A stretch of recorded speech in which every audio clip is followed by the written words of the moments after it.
You're listening to the Peace with Anxiety podcast. I am your host, Irene Evangelou, anxiety counselor and clinical hypnotherapist. I'll be coming to you every week to share actionable tips, simple strategies, and useful resources to help you break free from high function anxiety. We'll be covering how to recognize and understand your anxiety, strategies to change your thoughts and feelings, and ways to implement long-lasting change. If you're trying to overcome people-pleasing behaviors, navigate anxiety, living in self-doubt, or something else keeping you stuck, then you are in the right place. I know that you're ready to get to the next level of your life, feeling free, calm, confident, and in control. So let's get started. Hello everyone and welcome back to the show. Welcome back to episode 12 of the Peace with Anxiety podcast. Today we are talking about a topic that if you're listening to this show, you may struggle with, or you may know someone who possibly does, and it affects greatly all of your relationships. And that is emotional abandonment or abandonment wound. If you're wondering why we're talking about it here, it's because abandonment behaviors are a form of anxiety that happens when you have an excessive fear that the people you love will leave you in any way. Now, typically, if you struggle with abandonment, you may experience extreme emotional sensitivity to anything that can trigger rejection. For example, feeling insignificant, criticized, misunderstood, slighted, excluded, or overlooked. The fear of abandonment often is connected with anxiety because it heightens those feelings of vulnerability, uncertainty, and helplessness. Now, why is it important to talk about it is because abandonment wounds can fuel a vicious cycle of anxiety.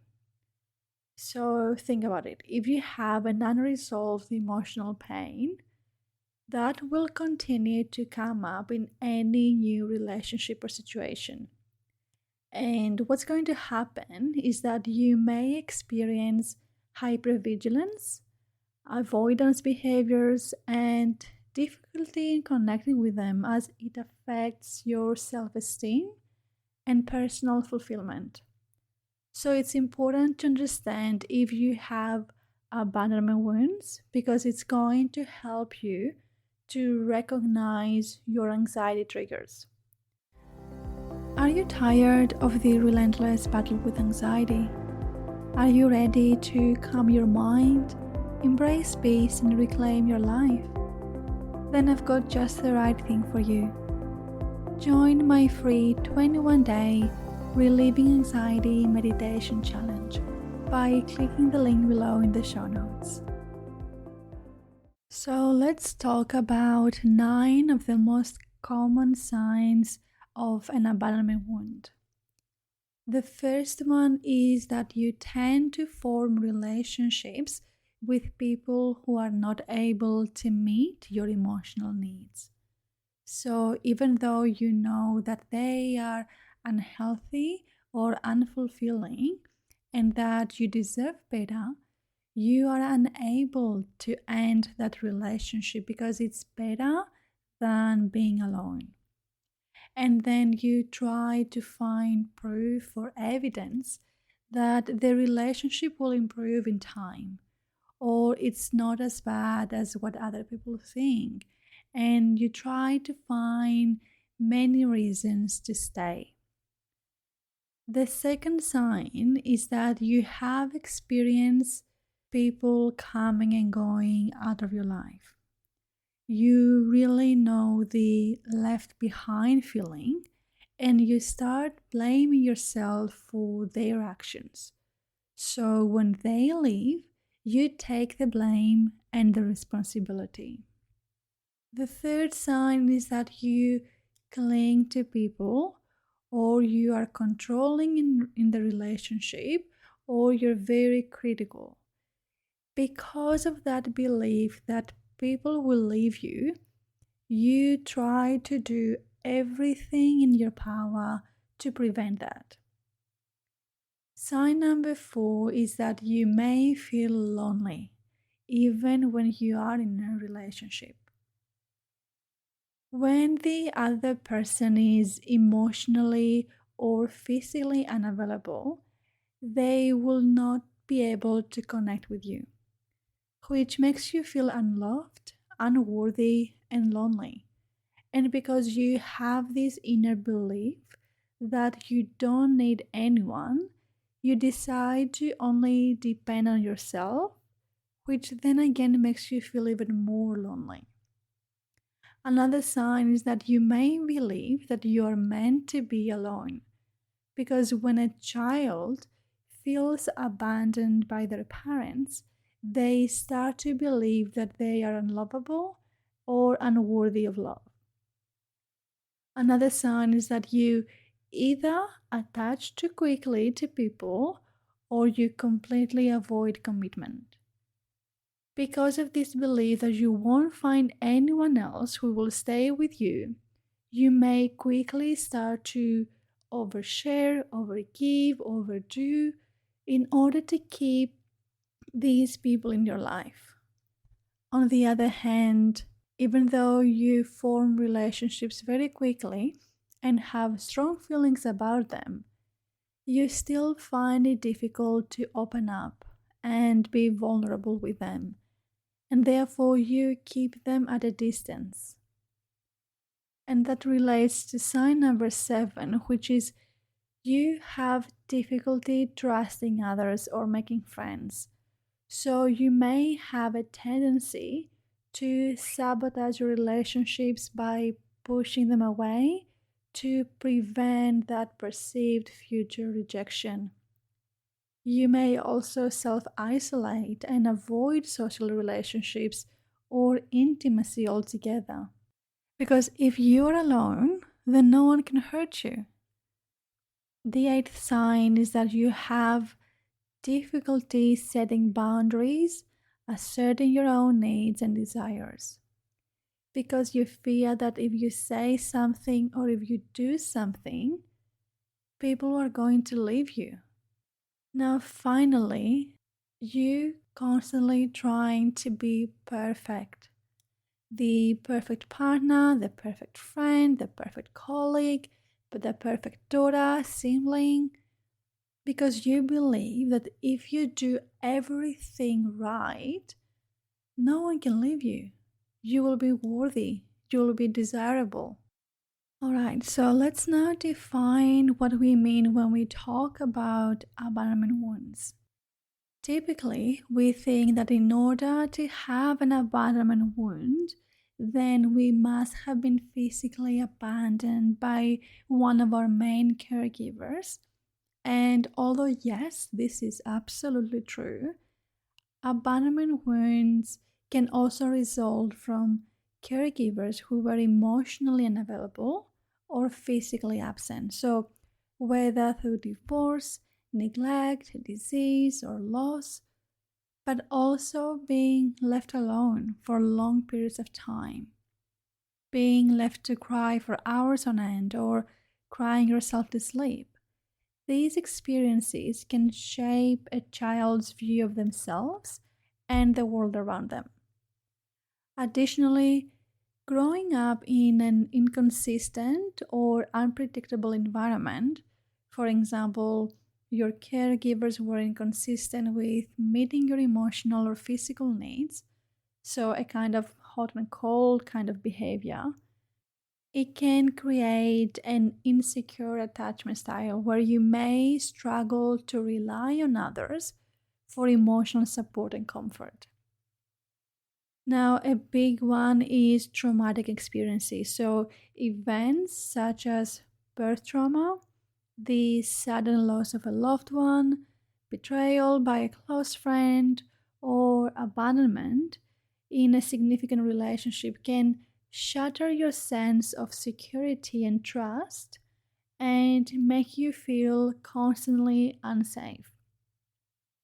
So, emotional abandonment or disconnection in infancy or early childhood can have a huge impact upon how we feel about ourselves, how well we connect with others, and how safe and secure we feel in the world.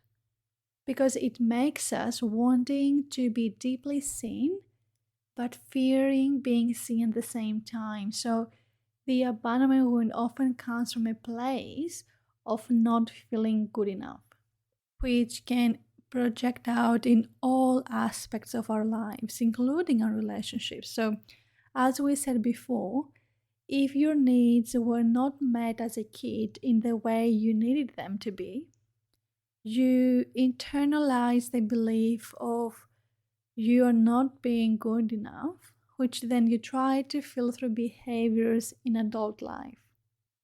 Now, since connection is one of the most basic human needs, our survival was literally dependent on the presence of our caregivers. If you have experienced any of the above, it would have resulted in your nervous system going into a survival mode, so fight or flight. Now, I say this a lot, but in order to heal, you have to build a healthy, trusting, loving relationship with yourself first. It all starts with you. The relationship you have with yourself literally becomes the foundation and template you then have with others. And I personally believe the greatest act of self-love is to ask for help when you need it. And with the help of a qualified therapist, you can begin to address the abandonment wound by doing the hardest thing possible, and that is recognizing it and processing it. To dive really deep into the underlying beliefs, feelings, and experiences. And by that I mean to basically feel your feelings, to finally give yourself the time and space through guided support to explore them. You also may need to challenge deep-seated beliefs about yourself or the world, and you probably will learn to invite self-compassion into your life. You can learn to use tools and strategies to build up your resilience, and through inner child work and attachment-focused therapy, you can start to heal these wounds, create a healthier relationship with yourself, create a sense of worthiness, and finally embrace life with confidence and a sense of peace. Now, listening on this episode may bring up some stuff for you. So, before we finish this episode, I want to offer you a gentle exercise for exploring your current emotions and promoting self-awareness. So, we will be focusing on the present moment and offering ourselves compassion and understanding. So begin by taking a few deep breaths to center yourself and connect with your feelings. You can close your eyes if you feel so and take a few deep breaths, allowing yourself to relax and become present in the moment. Now open a journal or grab a piece of paper and write down how you're feeling right now. Be honest and open with yourself, allowing your emotions to flow freely onto the page. Don't overthink it, just allow yourself to express whatever is present for you in this moment. Next, I want you to consider if there are any situations or interactions in your life currently that are triggering feelings of abandonment or insecurity. And then reflect on these experiences without judgment, noticing any patterns or themes that may emerge.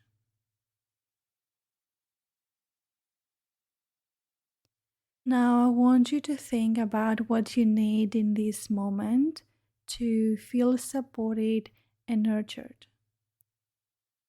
Think about ways you can show yourself compassion and care in this moment. Write down any self-care practices or actions that come to your mind. And this could be through self-soothing activities like taking a nice bath or reaching out to a supportive friend or engaging in relaxation techniques. And take a moment to reflect on your responses, offering yourself reassurance and kindness. And remember that it's okay to feel vulnerable, and you deserve love and understanding. Now close this exercise by practicing self-compassion. Place your hand over your heart and silently repeat a comforting phrase to yourself, such as, "I am worthy of love and belonging," or "I am deserving of compassion and understanding." Allow yourself to receive these words with warmth and acceptance. Thank you for taking this time for yourself today. Well done. Alright everyone, as we close today's episode, I want to leave you with a powerful invitation. Take the first step towards healing your abandonment wounds and start reclaiming your sense of worthiness. Whether you feel rejected or lonely in a relationship, know that you are not alone on this journey. And if you need my support, you can click the link below in the show notes and book a free anxiety relief call with me where we can discuss about how I can help you. Thank you for listening. Until next time, take care and be kind to yourself. Thank you for listening to the Peace with Anxiety podcast. If you found any value in today, I would really appreciate if you would leave me a review and share this episode on your Instagram story, tagging me at Irene, the Anxiety Therapist. Also, make sure you subscribe to this podcast so you don't miss an episode.